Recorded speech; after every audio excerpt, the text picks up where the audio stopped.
Jawohl, hey, ganz herzlich willkommen. Ich probiere vor allem zu euch zu predigen und ihr dürft auch noch zuhören. Aber es hat durchaus auch ein paar Gedanken für Erwachsene drin. Der Weg hat ja schon vorhin gefragt, wo sind alle Ehrenmann und Frauen? Es sind noch nicht so viele Hände aufgegangen. Aber ihr wäret schon gerne Ehrenmann und Ehrenfrau, oder?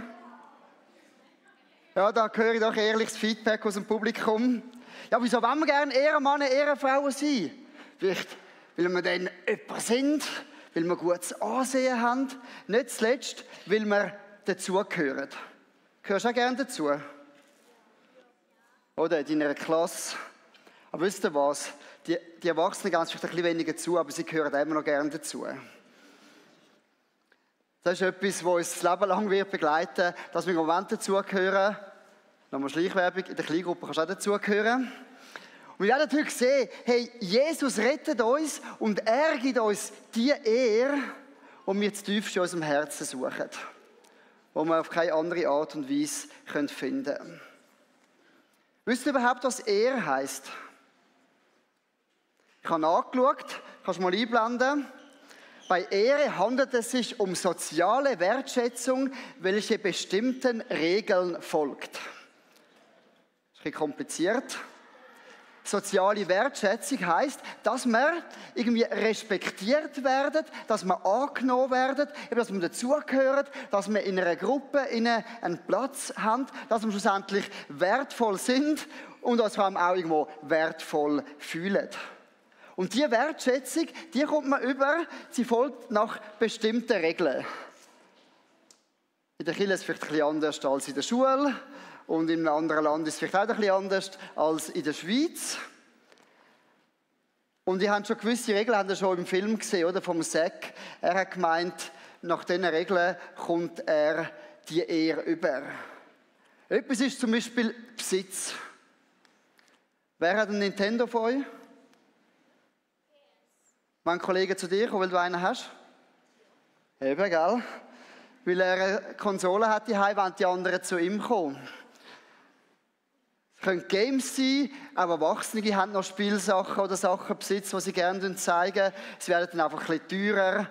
Vielleicht sind das Handtaschen, Schuhe oder sogar ein Auto, wo man zeigt, hey, das bin ich, du willst doch mit mir chillen, hängen, weil ich so gut bin. Es kann aber auch Erfolg sein. Gute Noten schreiben in der Schule. Ist das auch gut? Ich sage gar nicht, dass sie nicht lernen sollen. Hey, aber Leute sind auch gerne mit Erfolgreichen zusammen. Niemand will mit den Losers zusammen sein, oder? Mit den erfolgreichen Leuten möchte man zusammen sein. Das ist bei den Kindern so. Und sind wir ehrlich, auch bei den Erwachsenen ist es doch noch so, oder? Vielleicht sagst du, hey, ich will wirklich dazugehören, ich gebe alles, ich möchte Karriere sein, ich möchte etwas sein, ich möchte etwas machen aus meinem Leben. Und ich meine, du musst nur schon schauen, hey, viele Leute können nicht mal einfach das Hobby zum Spass machen. Sogar im Hobby sind wir noch irgendwie kompetitiv, wenn wir die Besten sind, weil es irgendwie so tief in uns drin ist. Ich habe mir was es auch noch gibt. Zum Beispiel Aussehen könnte auch noch etwas sein, wo wir ein bisschen zeigen können, wer wir sind. Das ist mein erstes Bild, das ich mit künstlicher Intelligenz herstellen lasse. Genau. Wer ist die Schönste im ganzen Land? Dann auch gerne in den Spiegel schauen. Ich habe die Heimkinder, die gerne in den Spiegel schauen. Oder wer ist der Stärkste? Wer hat die grössten Muckis? Die Müsli da. Genau. Und auch das ist nicht fertig. Auch als Erwachsene ist das etwas, wo man viel Geld dafür aussetzt, um möglichst lang so künstlich auszusehen. Und was mega zeitlos ist Geld. Oder beim Zachäus, beim Zack ist es mehr das Game gewesen, beim Zachäus ist es Geld gewesen. Hey, wer Geld hat, der hat immer Leute, die auch um ihn herum sind und die irgendwie einfach anhimmeln. Aber wenn wir voll auf diese Sachen setzen, wir alle merken, hey, es ist nicht ganz so einfach. Was habe ich gemacht, um das zu verdienen? Fahre ich auf die falsche Schiene? Ich habe gedacht, ich bin so cool, aber in dem Fall nicht so cool for school.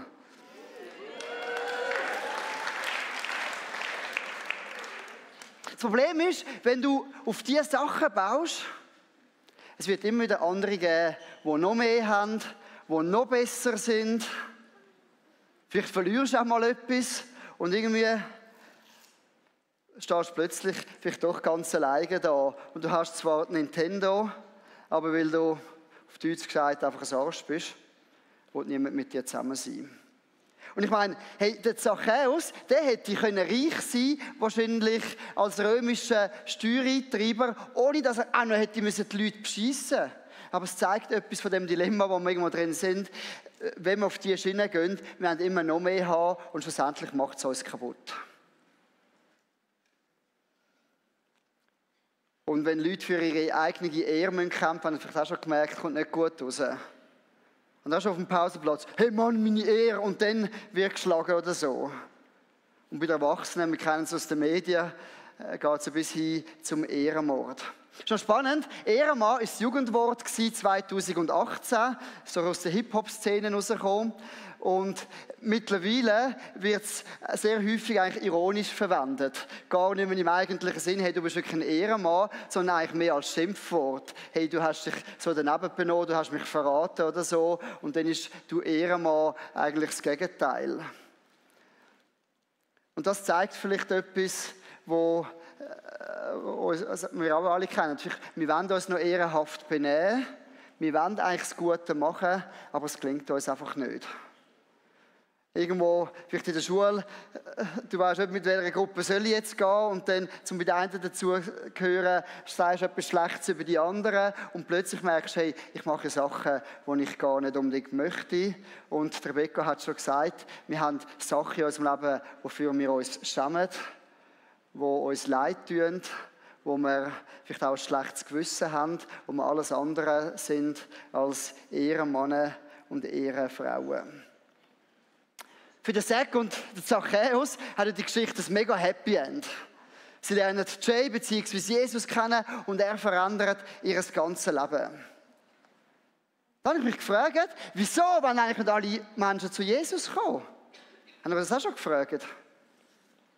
Wieso wollen nicht alle Menschen zu Jesus kommen, wenn es sich so ein cooles Happy End gibt? Und wir haben das so cool gemacht im Video. Die Freude, die das gibt.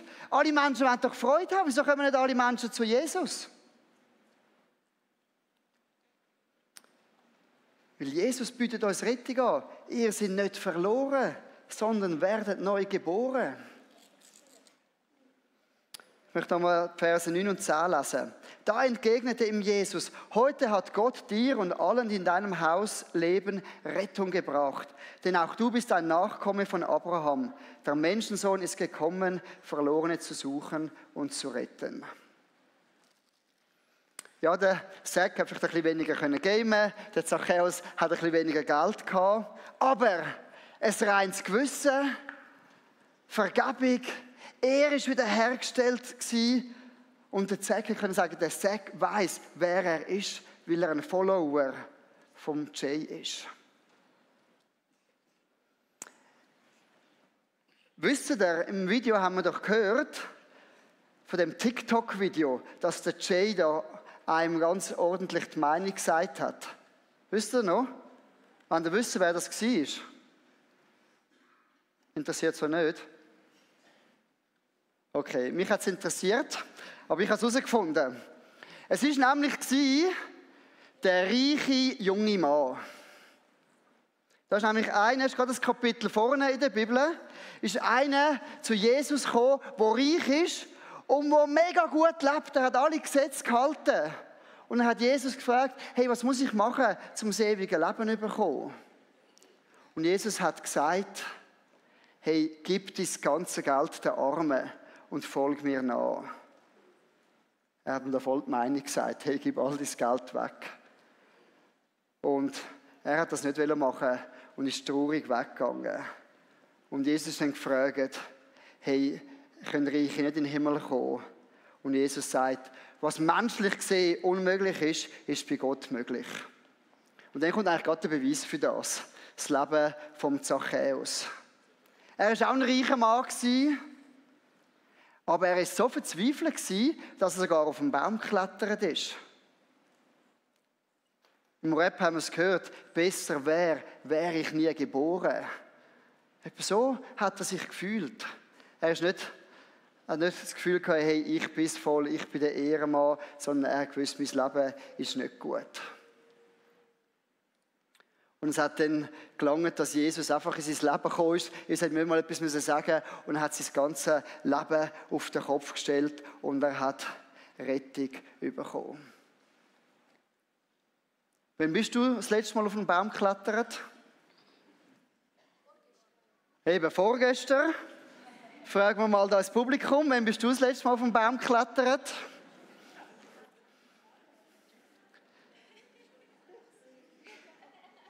Ist wahrscheinlich ein bisschen länger her. Aber ich muss mir vorstellen, ein Mann von seiner Stellung, er klettert einfach auf einen Baum rauf. Und ich habe mich gefragt, hey, was sind wir bereit? Wie drucken wir es aus, dass wir Jesus wirklich wollen und brauchen?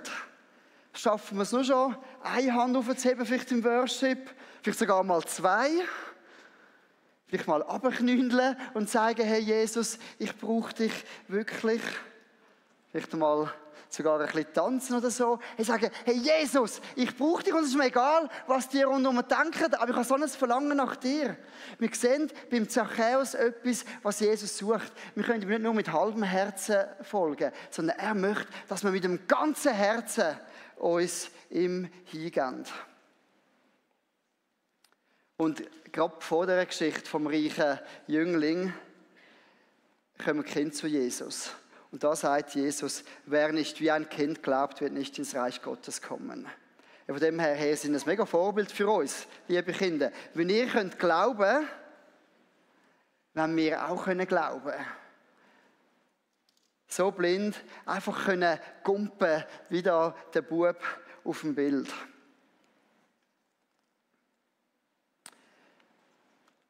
Jesus gibt am Zachäus den Ehrentitel, hey, du bist ein Nachkomme von Abraham. Was zeichnet so ein Nachkomme von Abraham aus? Ich lese noch aus dem Römer 4. Nahm Gott ihn, das ist jetzt der Abraham, etwa aufgrund seiner guten Taten an? Wäre es so, dann hätte er Grund, stolz zu sein. Doch aus der Sicht Gottes hatte Abraham dazu keinen Anlass. Denn was steht in der Schrift? Abraham glaubte Gott und Gott erklärte ihn wegen seines Glaubens für gerecht. Gerecht ist vielleicht das Wort, das wir auch nicht so gut kennen, aber gerecht heisst eigentlich, dass Gott uns wie fehlerlos sieht, voller Ehre sieht. Und genau für das ist Jesus gekommen, dass er uns die Ehre, die wir verloren haben, um uns die zurückgeben können. Und das machen wir, wie wir es da gelesen haben, nicht durch gute Taten. Niemand von uns kann mit guten Taten wirklich ein Ehrenmann oder Ehrenfrau sein. Aber wir können durch den Glauben Vergebung von unserer Sünde bekommen. Unsere Scham kann von uns genommen werden. Jesus hat gesagt, ich bin gekommen, um das Verlorene zu retten und um uns gerecht zu sprechen. Jetzt möchte ich noch mal fragen, wer ist ein Ehrenmann oder eine Ehrenfrau? Jetzt müssten ein paar mehr Hände aufgehen. Hey, gehen wir mit dem Bewusstsein in den Alltag. Hey, darf mit dem Bewusstsein auch in die Schule gehen. Wenn du dein Leben Jesus anvertraut hast, hat er dich gerecht gemacht. Dann darfst du sagen, ich bin ein Ehrenmann, eine Ehrenfrau und so gehe ich in die Schule. Nicht, weil ich so gut bin, sondern weil Jesus das gemacht hat in meinem Herz, in meinem Leben. Und hey, das gilt für uns alle. Wir sind Ehrenmänner, Ehrenfrauen, wo Gott einen Platz gegeben hat, dass wir können sagen sein. J-E-S-U-S, I love Jesus, he's the best. Wenn du das erlebt hast, dann kannst du so singen. Dann kommt eine Freude aus deinem Herz raus, eine Begeisterung über das, was Jesus gemacht hat. Ich möchte uns alle fragen, bist du bereit, Gott kennenzulernen oder ihn noch besser kennenzulernen? Und bist du vielleicht für das einmal parat, etwas zu machen, wo jetzt vielleicht sozial ein bisschen schräg ist, wie als Erwachsener auf den Baum klettern? Für uns ist das easy, für uns vielleicht etwas anderes. He? Wenn du noch nie dein Leben Jesus anvertraut hast, hey, kannst du das heute machen. Vielleicht gibt es auch Sachen in deinem Leben, wo du merkst, hey, ja, ich bin da auf die falsche Schiene gekommen. Ich habe mich irgendwo ins Abseits manövriert, weil ich mich so daneben benommen habe. Hey, du darfst mit diesen Sachen zum Kreuz kommen. Wie beim Zachäus, Jesus ist nicht da, heute um uns zu verurteilen, aber in seiner Gegenwart dürfen wir unser Leben auf den Kopf stellen. Und er möchte uns vergeben und er möchte, dass wir als seine Follower das tun, was ihm Ehre bringt. Und schlussendlich, es liegt nicht an dem, ob wir so fest glauben können. Es ist Gottes Barmherzigkeit. Und er ist heute da und er möchte allen von uns begegnen und uns ziehen.